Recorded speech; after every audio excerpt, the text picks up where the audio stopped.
தமிழக அரசியலில் புதிய கூட்டணி யூகங்கள் தொடர்ந்து பேசப்பட்டு வரும் நிலையில் ஓ பன்னீர்செல்வம் அணியின் அடுத்த கட்ட அரசியல் நகர்வு குறித்த தகவல்கள் கவனத்தை ஈர்த்துள்ளன.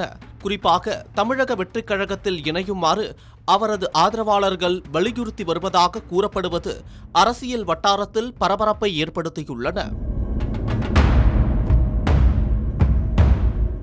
நடந்து முடிந்த தேர்தலுக்கு முன் முன்னாள் முதல்வர் ஓபிஎஸ் அதிமுகவில் இடம் கிடைக்காத காரணத்தால் தவேகாவில் இணைவார் என்ற எதிர்பார்ப்பு இருந்தது. ஆனால் யாரும் எதிர்பாராத விதமாக எந்த கட்சியை எதிர்த்து அதிமுக தொடங்கப்பட்டதோ அதே திமுகவில் இணைந்தது அரசியல் களத்தில் பெரும் திருப்பமாக பார்க்கப்பட்டது. இருப்பினும் தேர்தலில் அவருக்கு எதிர்பார்த்த வெற்றி கிட்டாது என்று பலரால் சொல்லப்பட்டது என்றாலும் தேனியில் ஓபிஎஸ் வெற்றி கண்டு எம்எல்ஏ ஆனார். காலம் முழுவதும் எம்ஜிஆர் மற்றும் ஜெயலலிதா ஆகியோரால் எதிர்க்கப்பட்ட திமுகவிலேயே அவர் இணைந்ததால் அதிருப்தியடைந்த அவரது முக்கிய நிர்வாகிகள் மற்றும் அடிமட்ட தொண்டர்கள் பலர் தொடர்ச்சியாக மாற்று முடிவுகளை எடுத்து வருகின்றனர். திமுக கூட்டணியில் ஓபிஎஸ் ஆதரவாளர்களுக்கு இதுவரை எதிர்பார்த்த அரசியல் முக்கியத்துவமோ பதவியோ கிடைக்கவில்லை என்ற அதிருப்தி காரணமாக மாற்று அரசியல் வாய்ப்புகள் குறித்து ஓ பன்னீர்செல்வத்தின் ஆதரவாளர்கள் ஆலோசித்து வருவதாகவும் அதனால் ஓபிஆரை தவேகாவில் இணைய ஓபிஎஸ் சம்மதம் தெரிவித்துள்ளதாகவும் கூறப்படுகிறது. இதன் ஒரு பகுதியாக ஓபிஎஸ்ஸின் மகனான ஓபி ரவீந்திரநாத் தமிழக வெற்றிக் கழகத்தில் இணைய ஆர்வமாக இருப்பதாகவும் தகவல்கள் பரவி வருகின்றன. ஆனால் இந்த தகவலும் அதிகாரப்பூர்வமாக உறுதிப்படுத்தப்படவில்லை. இதனால் ஓபிஎஸ் அணியின் அடுத்த அரசியல் முடிவு என்னவாக இருக்கும் என்ற எதிர்பார்ப்பு அரசியல் வட்டாரத்தில் அதிகரித்துள்ளது. திமுகவின் மிக மூத்த தலைவர்களில் ஒருவரும் அரக்கோணம் நாடாளுமன்ற தொகுதி எம்பியுமான ஜெகர்த்தரட்சனின் மகன் சந்தீப் ஆனந்த் தமிழக முதல்வர் விஜய் முன்னிலையில் தமிழக வெற்றிக் கழகத்தில் இணைந்துள்ளார். இது தற்போதைய அரசியல் வட்டாரத்தில் பெரும் பரபரப்பை ஏற்படுத்தியுள்ளது. இந்த நிலையில் ஓபிஆர் குறித்து பரவும் தகவல் அரசியல் வட்டாரத்தில் வேகமாக பரவி வருவது மட்டும் இல்லாமல் தேனி அரசியல் களத்தில் புயலையும் கிளப்பி வருகிறது. முன்னாள் முதல்வர் ஓபி பன்னீர்செல்வம் அவருடைய மகன் ரவீந்திரநாத் திமுக விலகி தவேகா இணைவதற்கான ஒரு வாய்ப்பு இருக்கிறதா செய்திகள்லாம் வருது. ஆக்சுவலா இது ஒரு ஜெகத் ரட்சகன் மகன் ஒரு சமீபத்துல தவேகா சேர்ந்தது. அது ஒரு மிகப்பெரிய திருப்பு முனை. அதே வழியில் இன்னும் நிறைய பேர் திமுக தலைவர்கள் நிர்வாகிகளுடைய அவர்களுக்கு நெருக்கமானதோ அவருடைய குடும்பத்தை சேர்ந்தவர்கள் எல்லாம் வர்றதுக்கான அனைத்து வாய்ப்பு இருக்குன்னு நான் பாக்குறேன். அதிமுகவினர் போல நேரடியாக சேர்வதற்கு கொஞ்சம் திமுக கொஞ்சம் தயக்கம் இருக்கதான் செய்யுது. அதே சமயத்துல அங்க திமுகவில் இருந்தும் அதிருப்தியில் இருப்பவர்களுக்கு தவேகா ஒரு மிகப்பெரிய சாய்ஸா இருக்குது. குறிப்பா முன்னாள் முதல்வர் ஓபிஎஸ் அவர்கள் அதிமுகவில் இடம்பெறுவதற்கு கடும் முயற்சி செய்தார். என்டிஏவில் இடம்பெறுவதற்கான ஒரு வாய்ப்பெல்லாம் இருந்தது.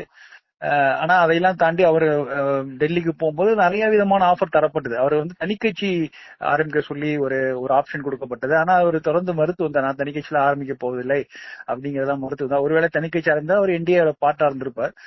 ஆனாலும் அவருக்கு அப்போதே அவர் இன்னொரு ஆப்ஷனாக தவேகா ஆப்ஷன் வச்சிருந்தார். தவேகால சேர்வதற்கான அனைத்து வாய்ப்புகள் இருக்குன்னு சொல்லப்பட்டு வந்தது.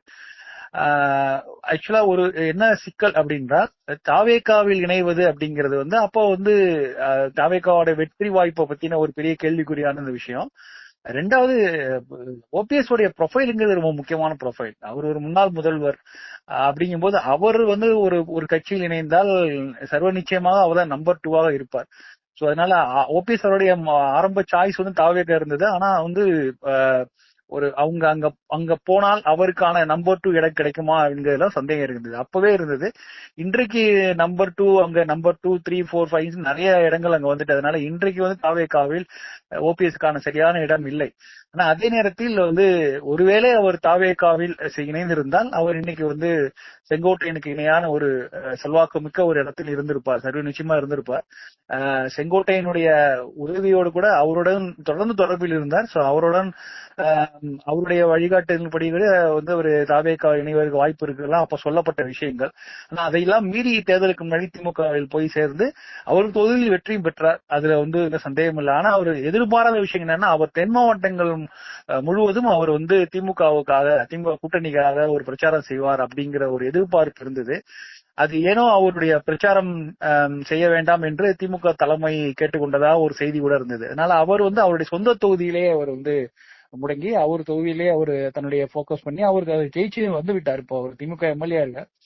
மறுபடியும் அவர் வந்து ஒரு மூவ் பண்ணி வேற எங்கேயாவது கட்சி மாறுவதற்கான வாய்ப்புகள் நிச்சயமா இல்ல. ஆனா அதே நேரத்தில் அவருடைய ஆதரவாளர்கள், இப்ப நீங்க தேனி வந்தவர் கூட அவரு தேனியிலையும் சரி, அவருடைய போடி நாயக்கனூர் பகுதிகளெல்லாம் சரி, அவரு வந்து அவர் திமுக வந்த பிறகு கூட அவருக்கு உள்ளூர் மக்களுடைய மத்தியில சப்போர்ட்டுங்கிறது ஒரு பெரிய மாற்றம் இல்ல. திமுக வந்து அப்படியே பெரிய அளவுக்கு சப்போர்ட்டும் கிடைக்கல. ரெண்டாவது உள்ளூர் பிரச்சனைகள் எல்லாம் நிறையவே இருக்குது.